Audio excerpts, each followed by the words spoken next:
जानकारी के साथ वरिष्ठ पत्रकार विपिन शर्मा हमारे साथ में फोन लाइन पर जुड़ चुके हैं। सर, बहुत स्वागत है आपका इंडिया अहेड में।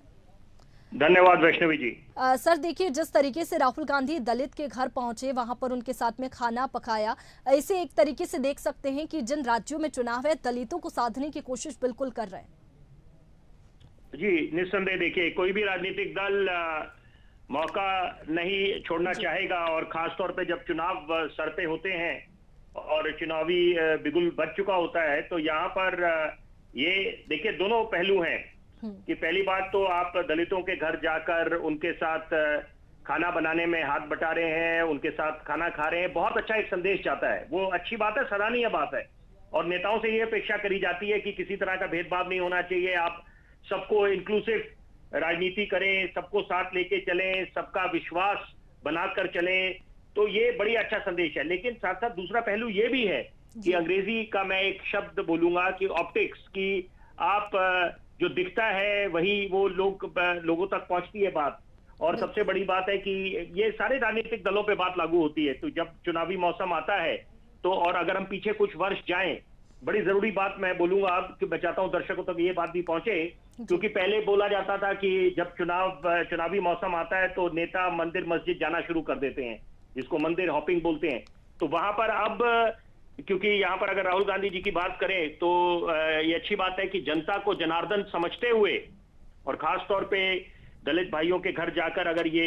एक संदेश देने की उनकी कोशिश है, तो निश्चित बात है कि ये एक रणनीति के तहत वो कर रहे हैं, या उनके साथ जो सलाहकार हैं उनका बाकी संगठन है, तो अच्छी बात है।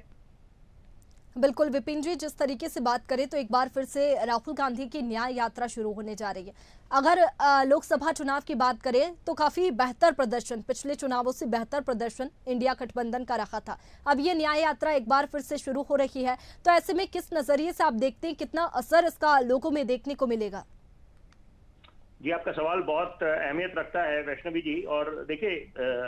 इसमें भी दो पहलू हैं यहाँ पर कि आप जनता के बीच जा रहे हैं, उनसे रूबरू हो रहे हैं, बहुत अच्छी बात है। क्योंकि आप नेता कौन, नेता वही जो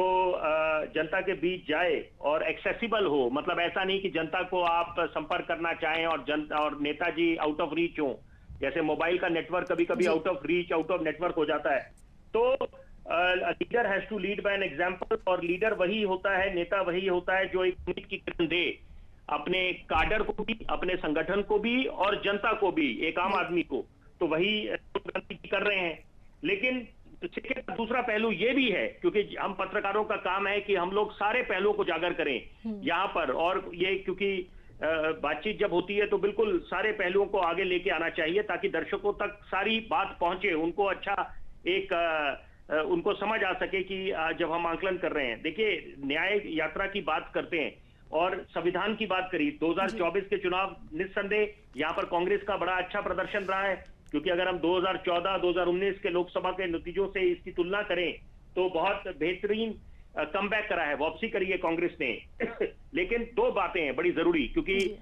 चुनावी मैदान में जब कांग्रेस पार्टी और विपक्ष उतरे थे, जनता के बीच गए थे, उन्होंने बार बार संविधान बदलने की बात करी थी, आरोप लगाया था भाजपा पे कि जब ये लोग सत्ता पे काबिज होंगे और अगर इनको स्पष्ट बहुमत मिलता है तो ये लोग,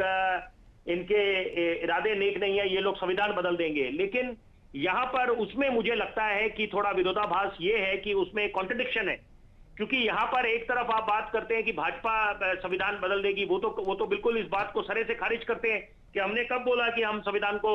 बदलने की बात करते हैं। हम लोग तो प्रधानमंत्री की बात करें, उनका नारा है सबका साथ, सबका विकास, सबका विश्वास, सबका प्रयास, बूंद बूंद सागर बनाता है। और सबसे बड़ी बात है कि यहाँ पर मंथन करने की आवश्यकता है कि जब एक कांग्रेस के नेता ने बात बोली थी कि हिंदुस्तान में भी बांग्लादेश वाले हालात बन सकते हैं, तो वहां पर आला कमान ने या शीर्ष नेतृत्व में इस बात का खंडन क्यों नहीं करा, खुल के क्यों नहीं बोला कि ये हमारा इससे कोई लेना देना नहीं इस बयान से। क्योंकि यहाँ पर देखिए, एक तरफ अगर चुनी हुई सरकार है हिंदुस्तान में, और यहाँ पर और संविधान ने ही उस बात को सुनिश्चित करा है कि यहाँ पर जब चुनी हुई सरकार है तो उसको आपको